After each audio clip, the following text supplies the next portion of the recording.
कल्पांत नवरात्रि महोत्सव में आप सभी साथियों का स्वागत है। सभी को प्रणाम। ओम।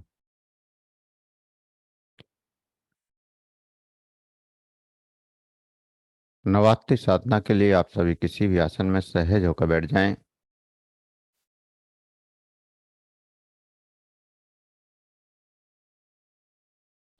किसी भी आसन में सहज होकर बैठ जाएं।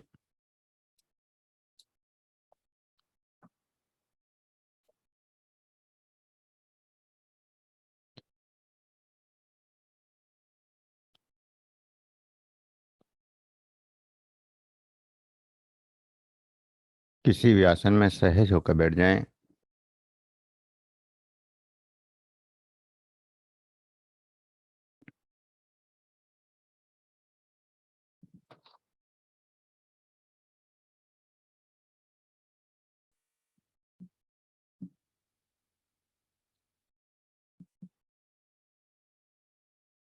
किसी भी आसन में सहज होकर बैठ जाएं। आंखें कोमलता से बंद। हाथों को ज्ञान मुद्रा में रखें। कमर गर्दन सीधी और सहज हो जाएं।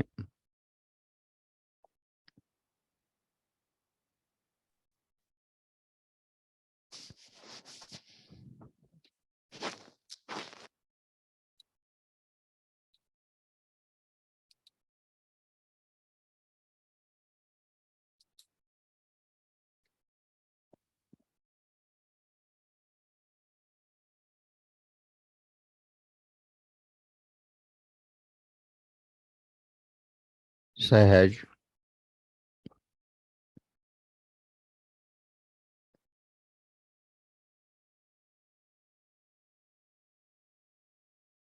किसी भी आसन में सहज होकर बैठ जाएं।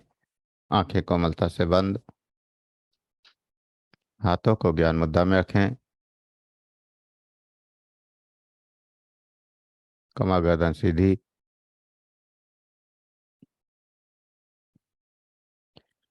कल्पांत नवरात्रि महोत्सव आज से शुरू हो रहा है और ये पूरे 9 दिन चलेगा। सुबह 5 से 6 और शाम को 9 से 10।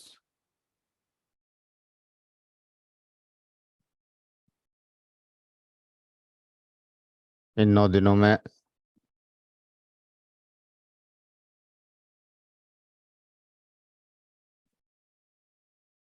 नौ देवियों की आराधना, नौ देवियों की साधना और नौ देवियों की मानसिक पूजा, हवन आदि क्रियाएं हम करेंगे। सुबह के सत्र में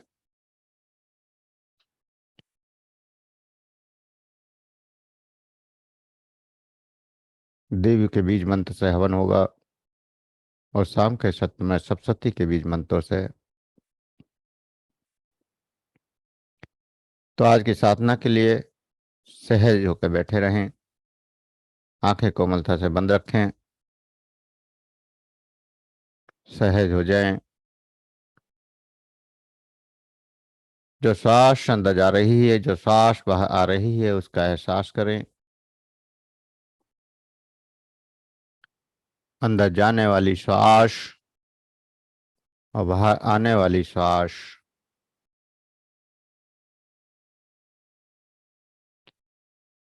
नवरात्रि का ये पर्व माँ दुर्गा का पर्व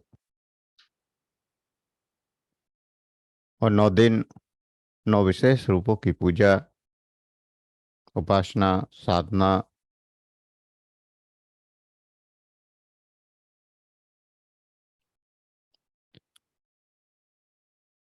इस पर्व में अनेक नियम, अनेक अनुशासन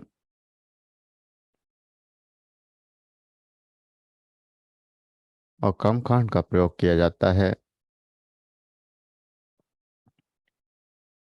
और ऐसा माना जाता है कि इन नियमों का पालन करने से, विधि पूर्वक पूजन करने से माँ दुर्गा की, प्रकृति की, महामाया की विशेष कृपा प्राप्त होगी।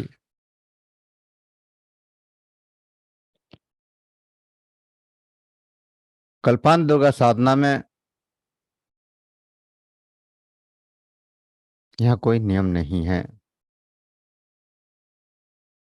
जो पुराने साधक हैं वो सभी जानते हैं कि हमारी किसी भी साधना में कोई नियम नहीं है। तो इस नवरात्रि साधना में भी हमारा कोई नियम नहीं है।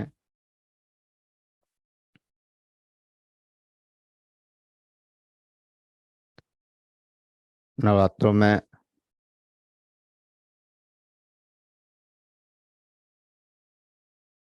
जो भी करें शारीरिक, मानसिक और आत्मिक शुद्धि के साथ करना है,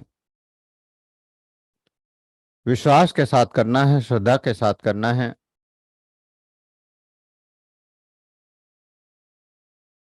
साधना में जरूरी है श्रद्धा और विश्वास।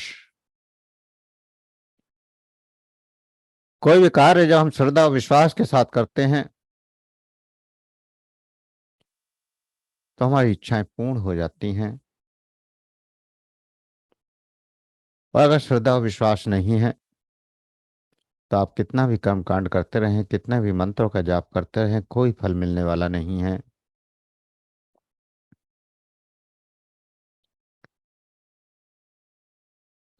तो एक पूर्ण विश्वास के साथ और पूर्ण श्रद्धा के साथ, मन की शुद्धता, आत्मिक शुद्धता और विश्वास के साथ हम इन साधनाओं को करेंगे। 9 दिन और 9 देवियों की साधना। माँ दुर्गा को शक्ति का रूप माना गया है, प्रकृति का रूप माना गया है। और प्रकृति सबकी मनोकामनाएं पूर्ण करती है। इस संसार में जो कुछ मिला है वो प्रकृति के द्वारा मिल रहा है, महामाया के द्वारा मिल रहा है। और जीवन के जितने भौतिक सुख हैं वो सब इस प्रकृति के द्वारा ही हम तक पहुंचते हैं। प्रकृति, माँ दुर्गा या महामाया या माया,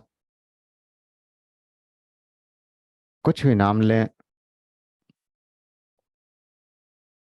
अनेकों हजारों रूपों में, हजारों नामों से ये जानी जाती हैं। और जब हम आप प्रकृति की आराधना करते हैं, साधना करते हैं, ध्यान करते हैं तो हमारी सभी इच्छाएं पूर्ण होने लगती हैं। जीवन में सुख, समृद्धि, शांति, आनंद आने लगता है। इसलिए इन 9 दिनों में प्रत्येक दिन की देवी का हम मंत्र का जाप बताएंगे, वो आपको करना है। एक गुरु मंत्र बताएंगे, वो जाप करना है। और साथ ही साथ सप्तशती के बीज मंत्रों का भी आपको जाप करना है। सप्तशती के बीज मंत्रों को ग्रुप में हम डाल चुके हैं, वो आपको पता है। और नवदेवियों के बीज मंत्र भी आपको डाल चुके हैं।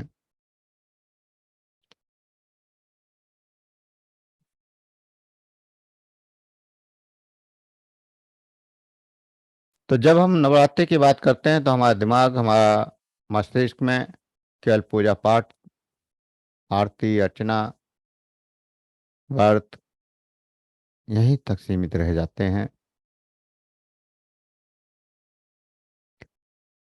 नवरात्रि का व्रत क्यों बनाया जाता है, त्योहार क्यों मनाया जाता है, इसकी क्या मान्यता है? सदी से हम नवरात्रि का त्योहार मनाते आ रहे हैं, व्रत रखते आ रहे हैं। देश के अलग अलग हिस्सों में अलग अलग तरीकों से इस त्योहार को मनाया जाता है। तो इसके पीछे की कहानी क्या है, इससे जुड़ी पौराणिक कथाएं क्या हैं हमारे पुराणों में, और इसके अलावा इसका वैज्ञानिक महत्व क्या है, ये सब हम यहाँ जानेंगे।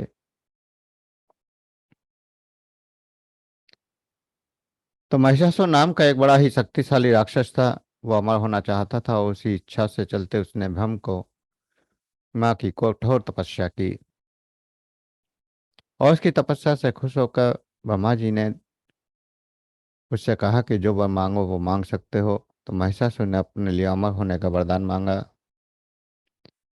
महिषासुर की ऐसी बात सुनकर ब्रह्मा जी बोले कि जो संसार में आया है उसे जाना तो है ही, उसकी मृत्यु तो निश्चित है, इसलिए जीवन और मृत्यु को छोड़कर जो चाहो वर मांग लो। ऐसा सुनकर महिषासुर ने कहा कि ठीक है प्रभु, फिर मुझे ऐसा वरदान दीजिए कि मेरी मृत्यु न किसी देवता से, न असुर के हाथों हो, ना ही किसी मानव के हाथों, अगर हो तो किसी स्त्री के हाथों हो। महिषासुर की ऐसी बात सुनकर ब्रह्मा जी ने तथास्तु कहा और चले गए। इसके बाद तो महिषासुर राक्षसों का राजा बन गया। उसने देवताओं पर आक्रमण कर दिया और एकजुट होकर महिषासुर का सामना भगवान शिव और विष्णु ने भी किया, लेकिन सफल नहीं हुए। सभी को पराजय का सामना करना पड़ा। देवलोक पर महिषासुर का राज हो गया। तो महिषासुर से रक्षा के लिए सभी देवताओं ने भगवान विष्णु के साथ आदिशक्ति की आराधना की। उन सभी के शरीर से एक दिव्य रोशनी निकली। एक बेहद खूबसूरत अप्सरा के रूप में देवी दुर्गा का प्रकटीकरण हुआ। और देवी दुर्गा को देखकर महिषासुर उन पर मोहित हो गया और उनसे शादी करने का प्रस्ताव सामने रखा। और वो बार बार ये कोशिश करता रहा। देवी दुर्गा मान गई, लेकिन उन्होंने भी एक शर्त रखी। उन्होंने कहा कि महिषासुर को उनको लड़ाई में जीतना होगा। महिषासुर मान गया और लड़ाई शुरू हो गई। तो ये युद्ध 9 दिन तक चला। 10वें दिन देवी दुर्गा ने महिषासुर का अंत कर दिया। तो इसीलिए ये युद्ध, क्योंकि 9 दिन तक चला था और 10वें दिन खत्म हुआ, तो 9 दिन तक 9 देवियों की आराधना की जाती है। और तभी से नवरात्रि पर्व बनाया जाता है। नवरात्रि में हम व्रत रखते हैं। सबसे महत्वपूर्ण है व्रत। और भारतवर्ष में सभी धर्मों में उपवास को महत्वपूर्ण बताया गया है। यहाँ 2 बार, साल में 2 बार नवरात्र बनाए जाते हैं। उसके अलावा भी एकादशी, अमावस्या और भी बहुत सारे व्रत रखे जाते हैं। कुछ साधक साप्ताहिक व्रत भी रखते हैं। तो उपवास 2 शब्दों से मिलकर बनता है, ऊपर और समीप वास, अर्थात निवास करना। ऊपर आत्मस्थित, स्वयं में स्थित होकर रहना उपवास कहलाता है। उपवास के समय जीवनी शक्ति, प्राण शक्ति, आत्मिक शक्ति शरीर में बहने लगती है। और बिना किसी रुकावट के मन और शरीर की शुद्धि करती है। प्राचीन समय में उपवास स्वास्थ्य प्राप्ति के लिए बनाए गए थे। हमारे ऋषि मुनि, संत महात्मा, सिद्ध पुरुष,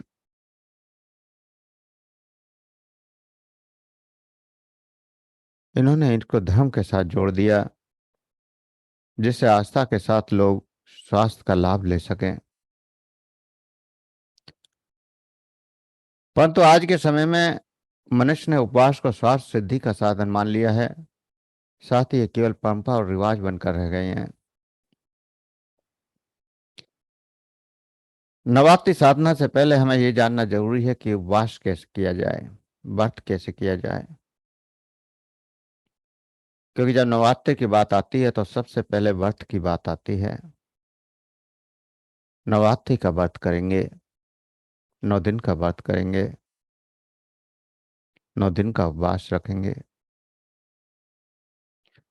तो ये उपवास, ये व्रत, इसको करने का सही तरीका क्या है, इसका कारण क्या है, ये भी जानना जरूरी है। हमारे संत महात्माओं ने जब इसकी शुरुआत की तो एक वैज्ञानिक ढंग, एक वैज्ञानिक दृष्टि से इन व्रतों की शुरुआत की। हमारे शरीर में रोजाना कुछ ना कुछ अंदर जाता है।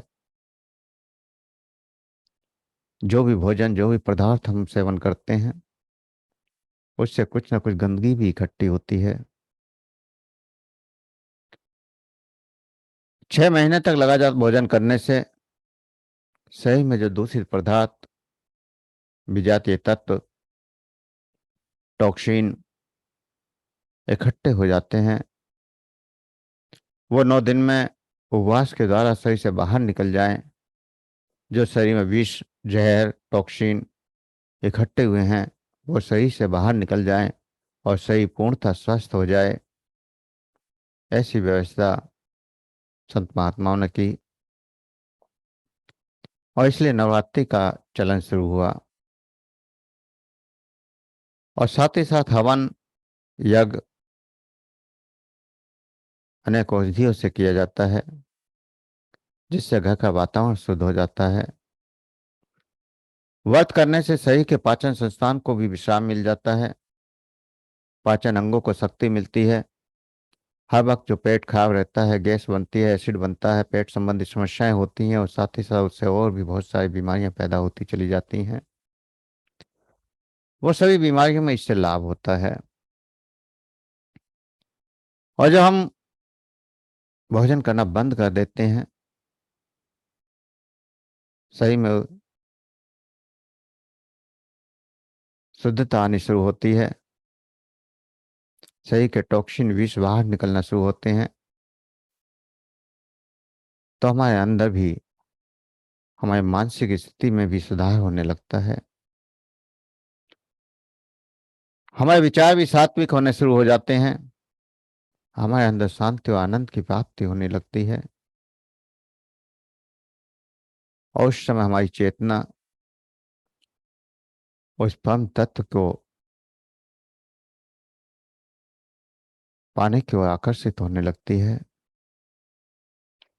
उस ब्रह्मांडीय ऊर्जा से जुड़ जाती है, कॉस्मिक एनर्जी से जुड़ जाती है, उस परमात्मा से जुड़ जाती है, उस प्रकृति से जुड़ जाती है, उस महामाया से जुड़ जाती है, उस दुर्गा से जुड़ जाती है।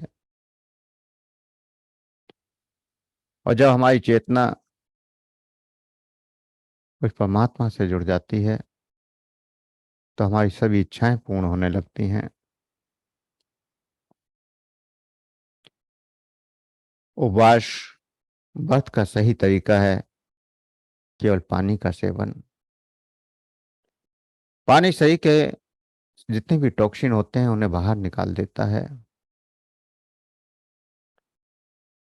शरीर में कोई भी बीमारी क्यों ना हो, इन 9 दिन के उपवास से उसमें लाभ होने लगता है। छोटी से छोटी बीमारी और बड़ी से बड़ी बीमारियों में हम इस उपवास को करके लाभ ले सकते हैं। तो इन 9 दिनों में अगर केवल गर्म पानी का प्रयोग किया जाए और कम से कम 3 से 4 लीटर पानी सिप करके पिया जाए, तो निश्चित है कि आपके शरीर की समस्त बीमारियों में लाभ होना शुरू हो जाएगा। और जो छोटी मोटी बीमारियां होंगी वो तो खत्म ही हो जाएंगी। पेट में रोजाना एसिड बनना, गैस बनना, जलन होना, खाना हजम नहीं होना, ये सारी बीमारियां तो स्वयं ऐसे गायब हो जाएंगी जैसे कभी हुई ही नहीं थी। तो गर्म पानी का प्रयोग करने से शरीर के टॉक्सिन बाहर निकल जाते हैं, शरीर के जमे हुए मल बाहर निकल जाते हैं। वहीं अगर कोई व्यक्ति ज्यादा कमजोर है, एनीमिया जैसी प्रॉब्लम है, या फिर शुगर जैसी, या काफी एज हो गई है, पानी पर वो नहीं रह सकता, तो ऐसे व्यक्ति को फलों के रस पर रहना चाहिए। फलों का रस ले सकते हैं। अगर और भी ज्यादा स्थिति खराब है तो फिर फलों को भी इस्तेमाल किया जा सकता है। और अगर और भी ज्यादा स्थिति खराब है तो केवल ड्राई फ्रूट का इस्तेमाल कर सकते हैं। इससे ज्यादा कुछ नहीं। लगातार गर्म पानी से, या फलों के जूस से, या फिर फलों से, या फिर ड्राई फ्रूट से, वो सारी क्षमता के अनुसार तय करना है आपको कि आप किस तरह से व्रत कर सकते हैं। और जब आप इस तरह से व्रत करेंगे, 9 दिन तक लगातार केवल यही सेवन करेंगे, और इस सब के साथ गर्म पानी जरूर सेवन करना है। 3 से 4 लीटर गर्म पानी आपको डेली पीना है, और बिल्कुल सिप करके पीना है। इस तरह से प्रयोग करने से आपका शरीर, मन स्वस्थ हो जाएगा। आपकी शारीरिक समस्याएं ठीक हो जाएंगी, मानसिक समस्याएं ठीक हो जाएंगी, और आत्मिक चेतना, अध्यात्म परमात्मा की ओर ऊर्जा से जुड़ जाएगी। साथ ही साथ उचित विश्राम, ध्यान, प्राणायाम, या फिर जो आप योग की क्रियाएं कर रहे हैं वो भी नियमित करते रहना है। और उस देवी की आराधना, उस देवी का मंत्र आपके अंदर ऊर्जा को बढ़ा देता है। आपके अंदर सात्विक ऊर्जा, आत्मिक ऊर्जा बढ़ने लगती है, ऊर्जा का प्रभाव प्रबल हो जाता है, और उस ऊर्जा से आपके अंदर आनंद की अनुभूतियां प्रकट होने लगती हैं। आज के समय में हम व्रतों का स्वरूप बिगाड़ दिया है। लगातार जितना गरिष्ठ भोजन, जितना सामान्य दिनों में हम नहीं करते, उससे कई गुना ज्यादा तला भुना व्रतों में खाते हैं। जो व्रतों की व्यवस्था शरीर की शुद्धिकरण के लिए, मन की शुद्धिकरण के लिए की गई थी, उसको उल्टा हम और बिगाड़ देते हैं। कुट्टू का आटा, आलू की पकौड़ियाँ, फास्ट फूड, और भी बहुत सारी चीजें आजकल व्रतों में प्रयोग करने लगे हैं। नमक सफेद वाला नहीं खाना है, व्रत वाला खाना है। आटा गेहूं का नहीं खाना है, कुट्टू का खाना है। चावल बासमती नहीं खाना है, समा का चावल खाना है। तो चावल है, आटा तो आटा है, नमक तो नमक है, मिर्च तो मिर्च है। हमने अपनी सुविधा के अनुसार, अपने स्वाद के अनुसार व्रत के स्वरूपों को ही बदल दिया, सत्य से दूर हो गए। जो व्यवस्था हमारी शारीरिक व मानसिक आत्मिक शांति के लिए, शुद्धता के लिए बनाई गई, वो सारी व्यवस्थाएं हम लोगों ने बिगाड़ दी। तो हम इन 9 दिनों में उन व्यवस्थाओं को उसी अनुसार करेंगे जिस अनुसार हमारे संत महात्माओं ने शुरुआत की। शरीर की शुद्धि के लिए, आत्मिक शुद्धि के लिए, मानसिक शुद्धि के लिए हम व्रतों को उसी प्रकार से रहेंगे जैसा मैंने बताया है। और अगर इस तरह से करेंगे तो लाभ आपको ही होने वाला है, क्योंकि सिद्धांत है जो करता है वही पाता है। बिना करे कुछ नहीं मिलता। परमात्मा की ऊर्जा भी तभी मिलती है जब शारीरिक स्थिति आपकी अच्छी हो, आपका स्वास्थ्य अच्छा हो, आपका मन अच्छा हो। अगर शारीरिक रूप से आप स्वस्थ नहीं है तो परमात्मा की आराधना, परमात्मा का जप, परमात्मा का ध्यान भी आप नहीं कर सकते। तो शरीर को स्वस्थ करना है, मन को स्वस्थ करना है, या 9 दिनों तक गर्म पानी पर उपवास करना है। जो नहीं कर सकते हैं वो फलों के रस पर उपवास करेंगे, और जो फलों के रस पर नहीं कर सकते हैं वो फलों का सेवन कर सकते हैं। अगर कोई ज़्यादा ही कमजोर व्यक्ति है तो वह फिर ड्राई फ्रूट का इस्तेमाल कर सकता है। इससे ज़्यादा आपको कुछ नहीं लेना है। तो इन 9 दिनों में शरीर शुद्धि के लिए, आत्मिक शुद्धि के लिए हम आगे बढ़ते हैं, और आज की साधना के लिए आगे बढ़ते हैं।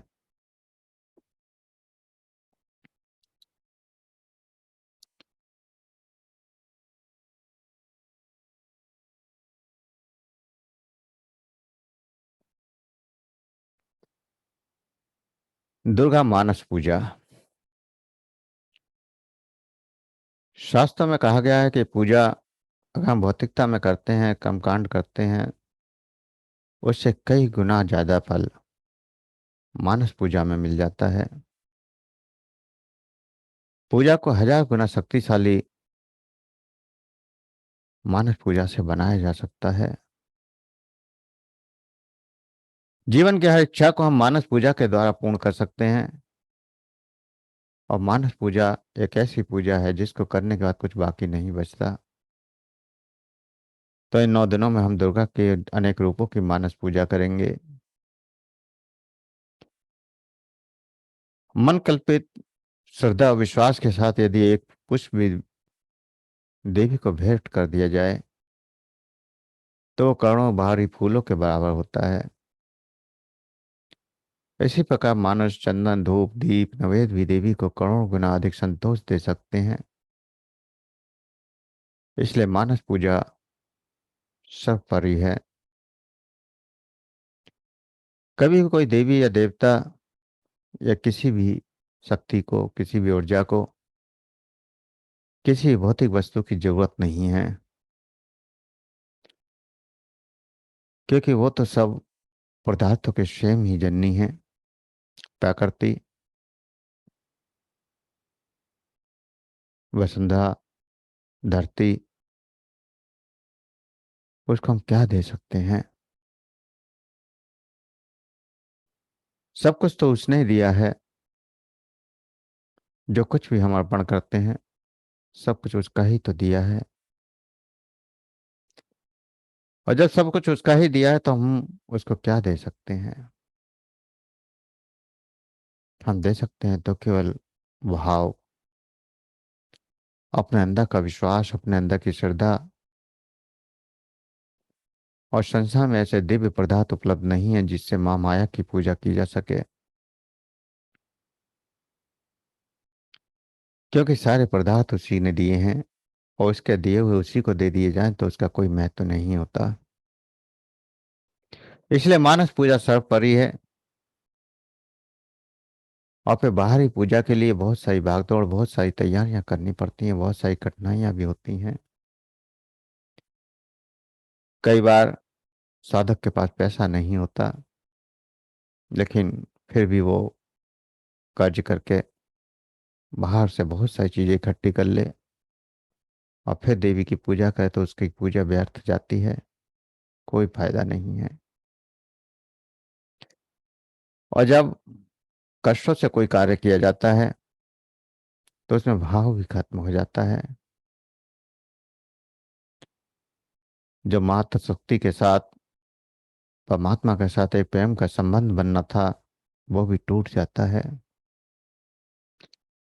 तो मानस पूजा, इसके लिए ना कोई भागदौड़, ना कोई आर्थिक समस्या। और जब भाव और श्रद्धा के साथ जुड़ेंगे तो संबंध गहरा और मजबूत होता चला जाता है। मन की भावनाएं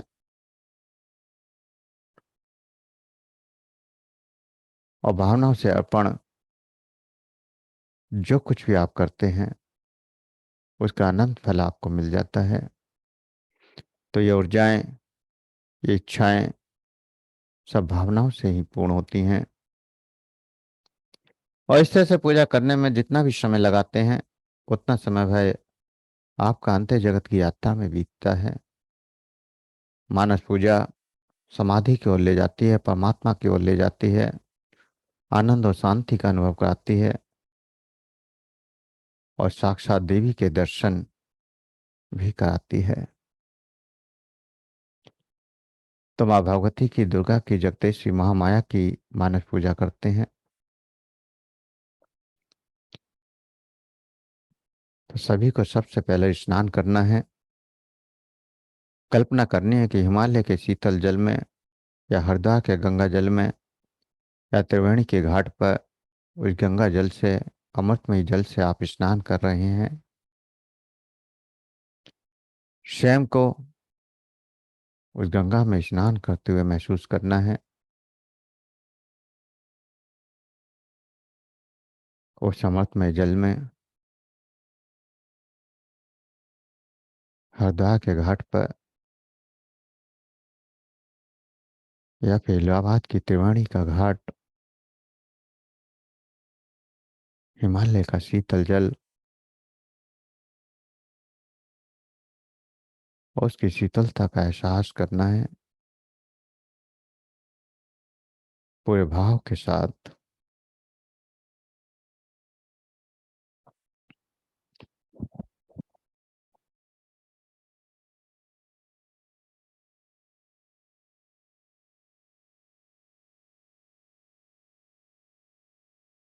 पूरे भाव के साथ स्नान करना है। स्नान की दिव्यता को महसूस करना है, उस शीतल ऊर्जा को महसूस करना है।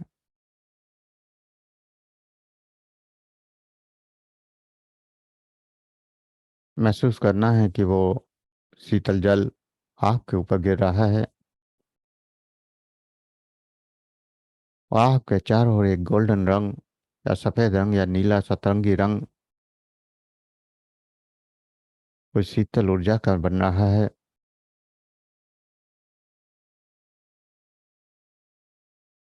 उस स्नान से आपका ऑरा मंडल, आपकी ऊर्जा बढ़ती जा रही है। ये ऑरा चमकदार होता जा रहा है। जो भी कलर आपको दिखाई दे रहा है, अपने चारों ओर उस ऊर्जा का एहसास कीजिए और इस ऊर्जा से, इस शीतलता से हमारे तन मन की शुद्धता प्रकट हो रही है।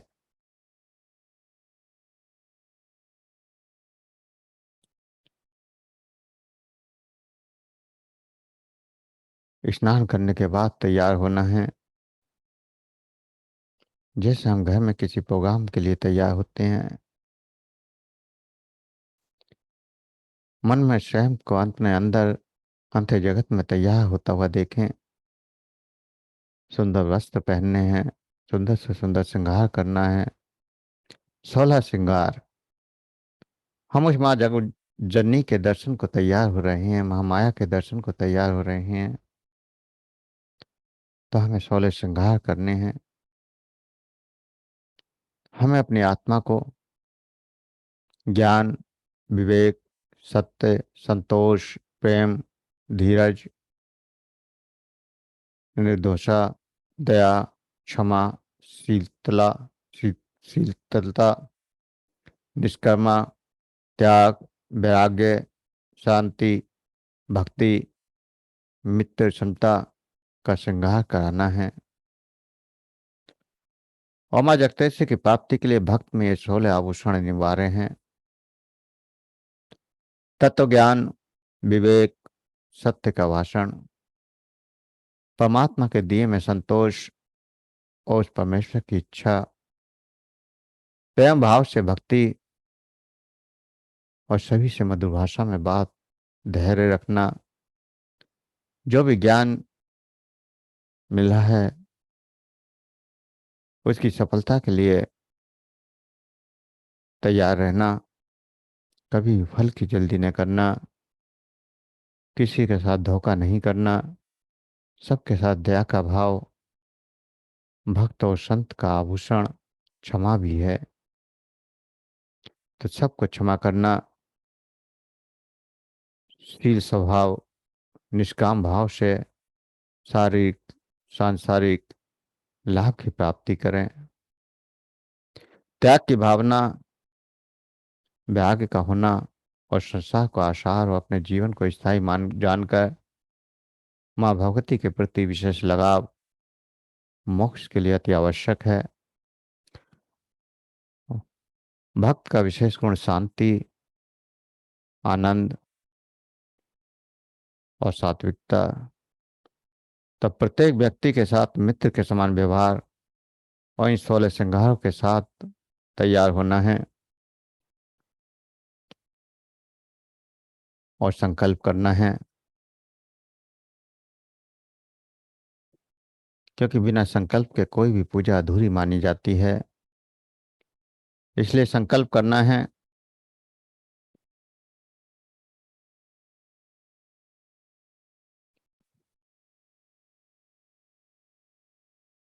मानसिक पूजा में स्वयं को, अपने आप को महसूस करें और सभी को एक संकल्प करना है। कल्पना में ही हाथ में जल ले लें।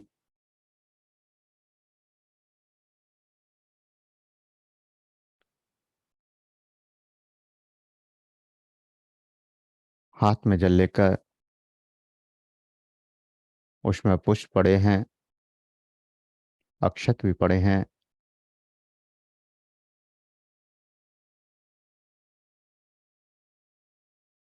इष्ट देव स्वयं को, पूरी सृष्टि के पंच तत्वों को, अग्नि, पृथ्वी, आकाश, वायु और जल को, भगवान गणपति को और सभी देवी देवताओं को साक्षी मानते हुए संकल्प करें कि हे मेरे परमात्मा,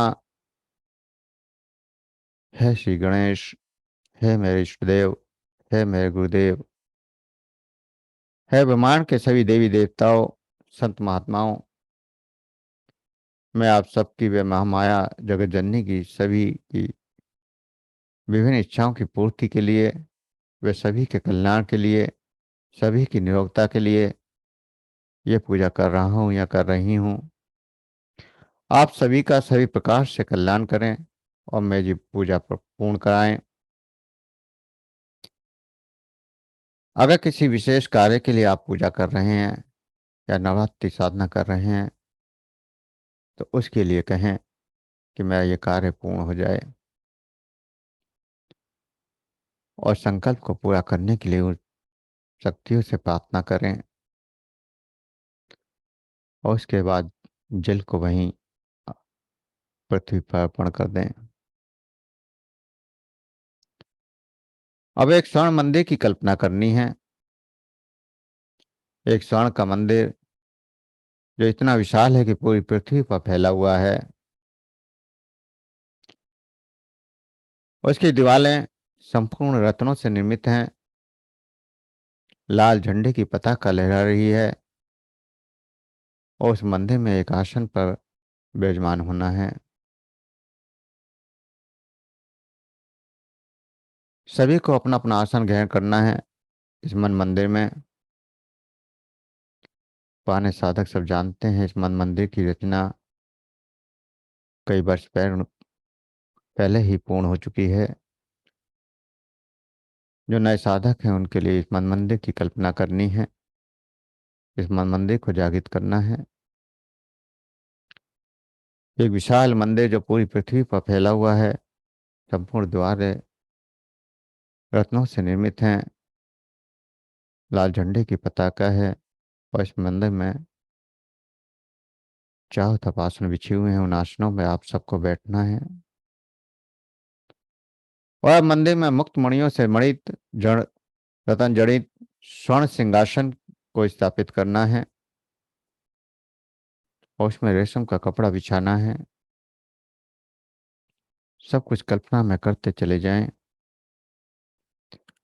और महामाया का ध्यान करते हुए माँ दुर्गा को बिठाना है। वह माया जिसके अंदर समस्त देवी देवता समाहित हैं। जो दुर्गा सप्तशती की एक पुस्तक मैंने आपको ग्रुप में शेयर की है, उस पुस्तक का वो पहले ही पिक्चर जो है वो महामाया की, ठीक उसी रूप में उसको वहां बैठाना है। उस महामाया को उस स्वर्ण जर्तित आसन पर बैठाना है। वह सिंहासन पर साक्षात बैठी हुई हैं और समस्त शस्त्रों से सुशोभित हैं। माँ दुर्गा के एक तरफ हनुमान और दूसरी तरफ भैरवनाथ भी प्रकट हो गए हैं, जो माँ की सेवा में हर वक्त तैयार रहते हैं। उनके चारों ओर अनेक आसन स्थापित हो चुके हैं। गणेश जी, त्रिदेव ब्रह्मा विष्णु महेश जी अपने अपने आसनों पर विराजमान हो चुके हैं। त्रिशक्ति माँ काली, दुर्गा और सरस्वती भी विराजमान हो चुकी हैं। महालक्ष्मी भी विराजमान हो चुकी हैं। पंचलोकपाल, 10 दिक्पाल, अष्टलक्ष्मी, षोडश मातृकाएं, 64 योगिनियाँ, 10 महाविधाएं, कुल देवता, पितृ देवता, ग्राम देवता, सभी देवी देवता, सभी महान दिव्य आत्मा, सभी संत महात्मा, सभी महागुरु और नवग्रह भी यहाँ विराजमान हो चुके हैं। इस मन मंदिर में समस्त शक्तियां, सब दिव्य चेतनाएं, समस्त दिवात्माएं प्रकट हो चुकी हैं। समस्त शक्तियों को यहाँ विराजमान महसूस करें। और दीपक की ज्योत जलानी है और दीपक की ज्योत को माँ ज्वाला के रूप में प्रकट करना है। माँ ज्वाला दीपक के रूप में यहाँ प्रकट हो रही हैं। माँ ज्वाला को यहाँ महसूस कीजिए ज्योति के रूप में और माँ ज्वाला को स्थापित कीजिए। इस प्रकार सभी देवी देवताओं को महसूस करते हुए सभी प्रकट हो चुके हैं। सर्वलोक की मंदाकिनी गंगा का जल सभी देवताओं के ऊपर झरने के रूप में गिर रहा है, जिससे उनका स्नान हो रहा है। सभी शक्तियां रतन जड़ित दिव्य आभूषण धारण कर चुके हैं। सभी को चंदन कुमकुम का तिलक लगाना है और भावना से वायु रूपी धूप को प्रकट करना है। वायु रूपी धूप जिसमें सभी प्रकार की, सभी पुष्पों की खुशबू विराजमान है। चंपा, चमेली, मोगरा, गुलाब, जूही, सभी खुशबूदार फूल, जड़ी बूटियां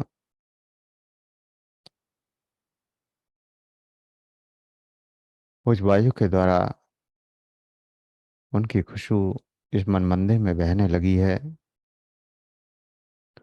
और यह खुशबू पूरे ब्रह्मांड में व्याप्त हो रही है। ये दिव्य धूप पूरे ब्रह्मांड में प्रसन्नता को फैलाने वाली है।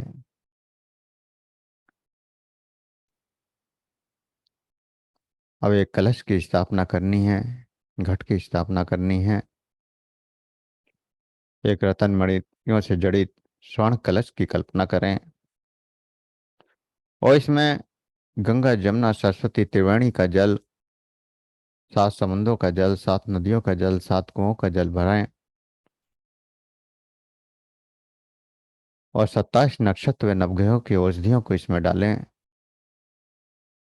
सब कुछ कल्पना में करते चले जाएं। नवरत्नों को भी इसमें डालें। समस्त औषध रूप सुगंधित फूल पत्तियों को भी इसमें भरें और आम और अशोक के पत्ते इसके ऊपर रख दें। इसमें कुमकुम, हल्दी, चावल, रोड़ी डालकर ऊपर से नारियल, सीफल को भी रखना है। सीफल को कलावा बांध देना है। लाल, पीली या हरी चुनरी को उड़ाना है। कलश के चारों ओर स्वास्तिक, त्रिशूल और ओम और प्रकाश स्वरूप सूर्य का निर्माण कस्तूरी व्यासगंध की स्याही से बनाना है। और इस प्रकार से हम मन मंदिर में कलश की भी स्थापना हो चुकी है। कलश को महसूस करें और सर्वप्रथम आप गणेश जी का पूजन करें। गणेश को पंचामृत, धूप, पानी से स्नान कराएं। वह सब सोने के आसन पर विराजमान हैं। कुमकुम रोरी का तिलक करें। सुंदर से सुंदर वस्त्र पहनाएं। गुड़, नारियल, मोतीचूर के लड्डू का भोग लगाएं। धूप, अक्षत, फल, मिष्ठान आदि अर्पण करें। गणेश का पूजन करें। जो भी अपने भाव से आप उनको अर्पण करना चाहते हैं वो सब यहाँ पर अर्पण करें। साक्षात गणेश आपके सामने विराजमान हैं। उनको जो कुछ भी अर्पण करना चाहते हैं वो आप अर्पण करें। और महागुरु सतगुरु महाराज और अपने गुरु का तिलक धूप अक्षत फल फूल मिष्ठान से पूजन करें।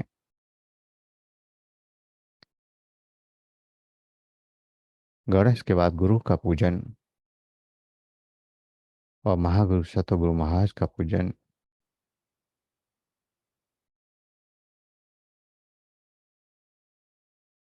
जो भी आप अर्पण करना चाहते हैं, धूप अक्षत फल पुष्प को अर्पण करें। अब जो कलश स्थापित किया है उस कलश में उस कलश का भी पूजन करें।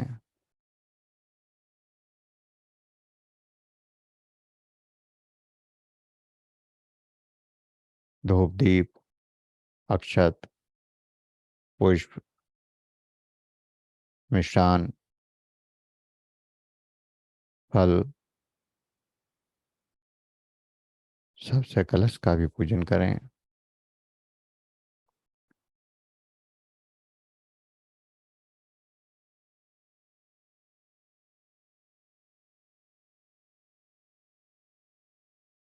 कलश का पूजन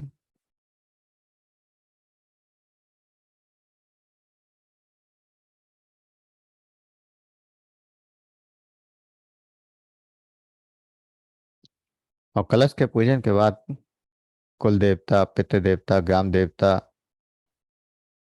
इन सब का भी पूजन करें। इन सब को भी धूप तिलक अक्षत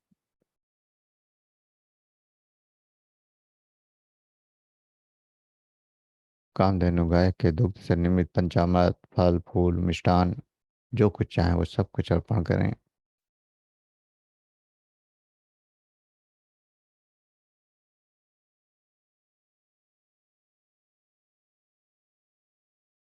फिर ब्रह्मा विष्णु महेश त्रिदेव का पूजन करें। त्रिदेव को भी तिलक धूप अक्षत पंचामृत फल फूल मिष्ठान से पूजन करें।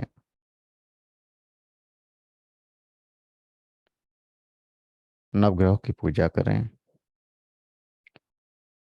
नवग्रहों का पर भी धूप अक्षत तिलक फूल फल मिष्ठान अर्पण करें।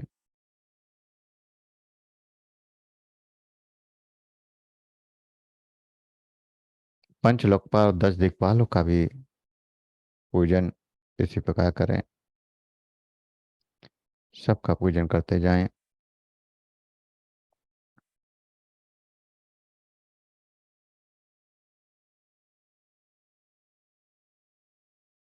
फल पुष्प अर्पण करें।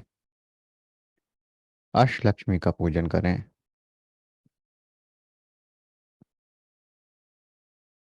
अष्टलक्ष्मी को भी अर्पण करें।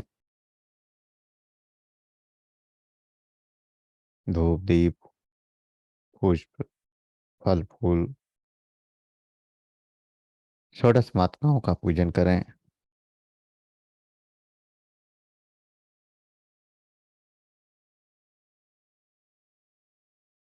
फिर 64 योगिनियों का पूजन करें।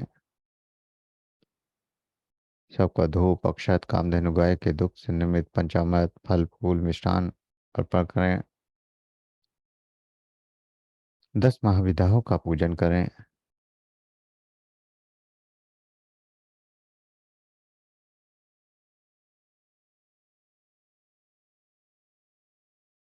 और फिर माँ जगतेश्वरी महामाया दुर्गा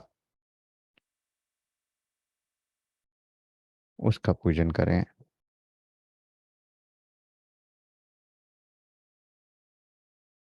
और अंत में सभी देवी देवता सभी महान दिव्यात्माओं सभी संत महात्माओं सबको धूप दीप अक्षत पंचामृत फल फूल मिष्ठान अर्पण करें।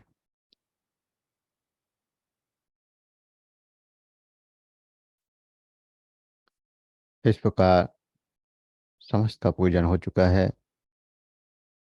समस्त शक्तियां विराजमान हैं। सब अपने अपने आसन पर विराजमान हैं। सभी साधक अपने आप को आसन पर विराजमान महसूस करें और सबके सामने एक हवन कुंड प्रज्वलित हो चुका है। सबके सामने एक एक हवन कुंड रखा है, हवन सामग्री रखी है। उस हवन सामग्री से हवन करना है।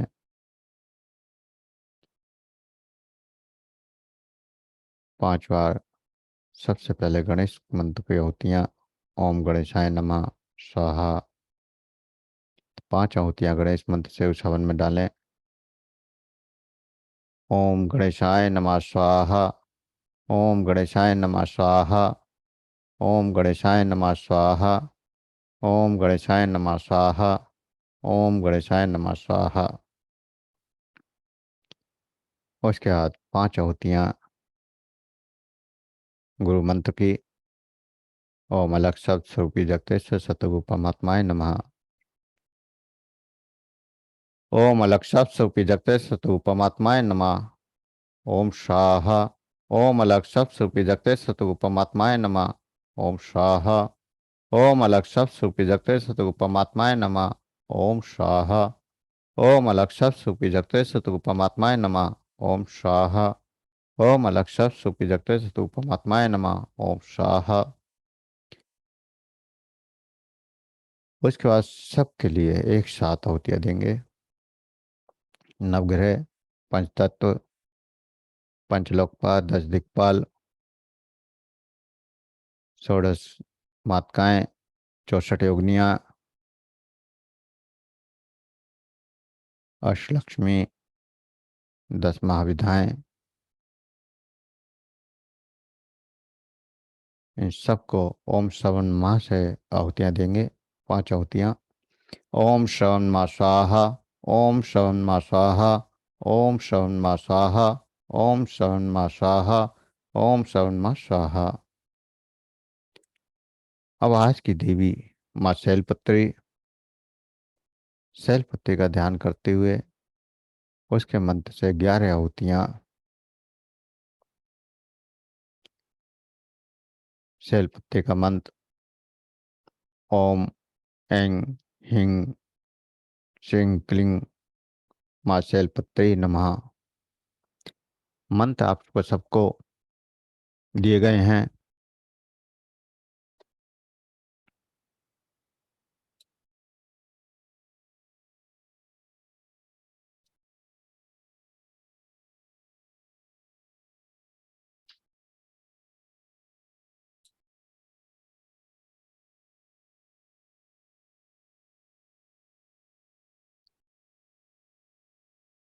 जो नए साधक हैं उनके लिए आज मंत्र दोबारा से डाल दूंगा, क्योंकि कुछ साधक बाद में रात में भी जुड़े हैं तो उन तक मंत्र वो नहीं पहुंचे हैं, तो उन्हें दिन में मैं दे दूंगा ग्रुप में।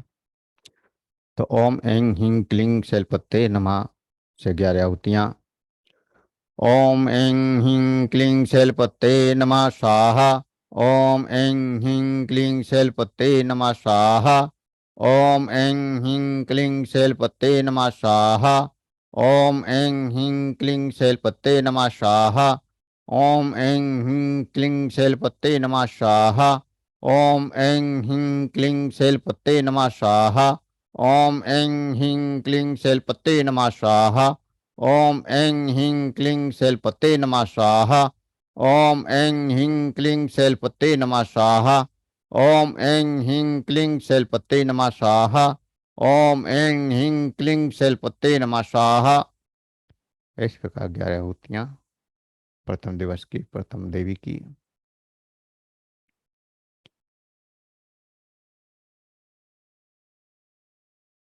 और इन 11 आहुतियों के साथ हवन को पूर्ण करते हुए समस्त शक्तियों से आशीर्वाद लेना है। समस्त शक्तियों को हाथ जोड़कर सर झुकाकर आशीर्वाद लेना है और प्रार्थना करनी है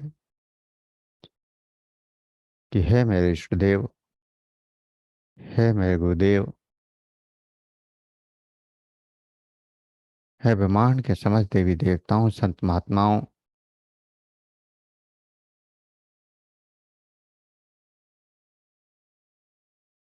हमने जो भी किया है, पूर्ण भाव और श्रद्धा से जो कुछ भी अर्पण किया है, वो सब आप स्वीकार करें, ग्रहण करें, और इस पूरे संसार में सुख समृद्धि आनंद की वर्षा करें, सर्वत्र शांति का प्रसार करें, और सर्वत्र सबकी इच्छाओं को पूर्ण करें। ऐसी प्रार्थना करते हुए क्षमा याचना भी मांगे कि मैं कोई भी पूजा पाठ, कर्मकांड, मंत्र नहीं जानता हूँ या जानती हूँ। मैंने जो कुछ भी किया है आप सब उसको स्वीकार करें, और मुझसे कोई भी भूल, त्रुटि या कमी रह गई हो तो उसको आप क्षमा करें। ऐसी क्षमा याचना करते हुए उस परमात्मा से आशीर्वाद मांगे, उन समस्त शक्तियों से आशीर्वाद मांगे कि समस्त शक्तियाँ मुझे आशीर्वाद दें कि मैं 9 दिन सुबह शाम इसी प्रकार ध्यान आराधना करता रहूं, करती रहूं, और मेरे घर परिवार और समस्त ब्रह्मांड में शांति और आनंद का प्रसार होता रहे। प्रार्थना करते हुए, सर को झुकाते हुए, नमन करते हुए महसूस करें कि समस्त शक्तियों ने सर पर हाथ रख दिया है और समस्त शक्तियां आशीर्वाद दे रही हैं, कह रही हैं कि तथास्तु ऐसा ही होगा। उस आशीर्वाद को महसूस करते हुए धीरे धीरे चेतना में वापस आने के लिए तैयार होंगे। शरीर का एहसास, श्वासों का एहसास, और 2 गहरे लंबे श्वास।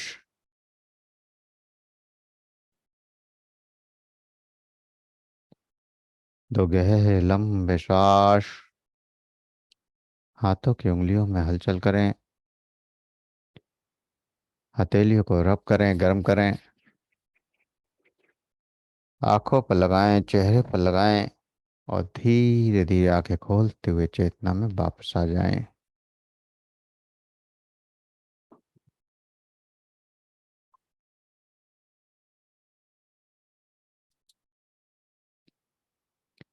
सभी चेतना में वापस आ जाएं।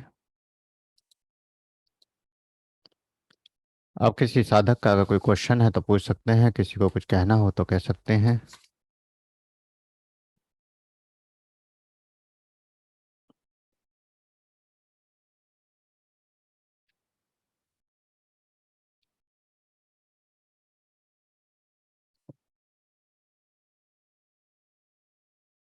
शाम को शैलपुत्री की आराधना, ध्यान, और साथ ही साथ चक्रों का ध्यान, किस चक्र पर किस देवी का वास है, कैसे उस चक्र को जागृत करते हैं, कौन सी शक्ति उस चक्र पर जागृत होगी। इस तरह से रोजाना एक एक चक्र की जागृति का अभ्यास होगा।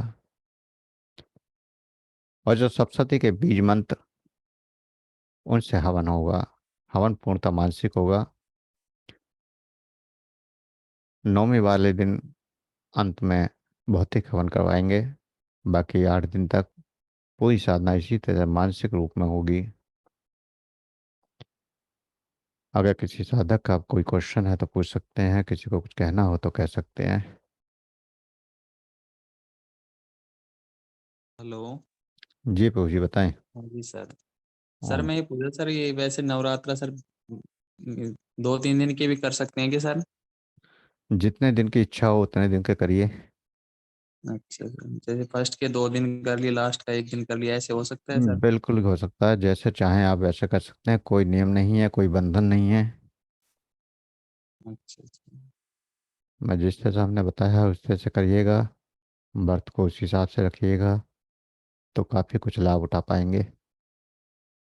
ठीक है सर, हम लेट ज्वाइन हो पाए सर, कल तो टाइम से हो जाएंगे ज्वाइन। वीडियो का लिंक मैं दे दूंगा, उसको आप सुन सकते हैं दोबारा से आज की। चलो ठीक है सर, थैंक यू। और किसी साधक का कोई क्वेश्चन हो तो पूछ सकते हैं,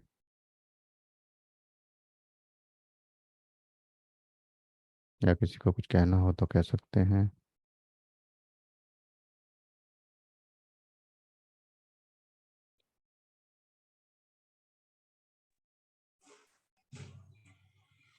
गुरुजी प्रणाम। प्रणाम प्रभु जी।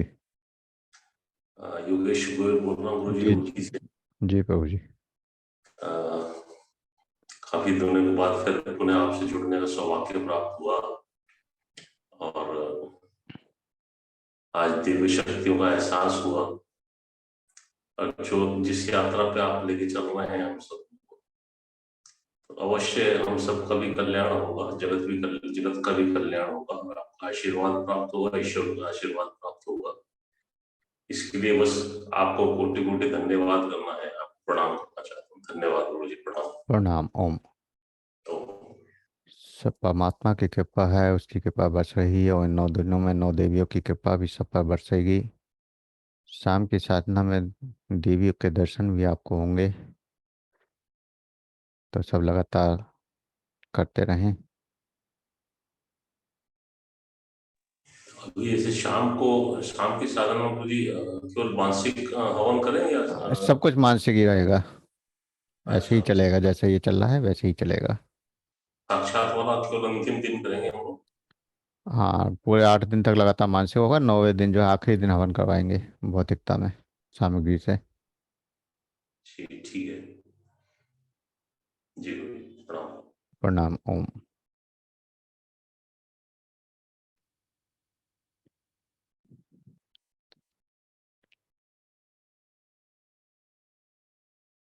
और किसी साधक का अगर कोई क्वेश्चन है तो पूछ सकते हैं, किसी को कुछ कहना हो तो कह सकते हैं।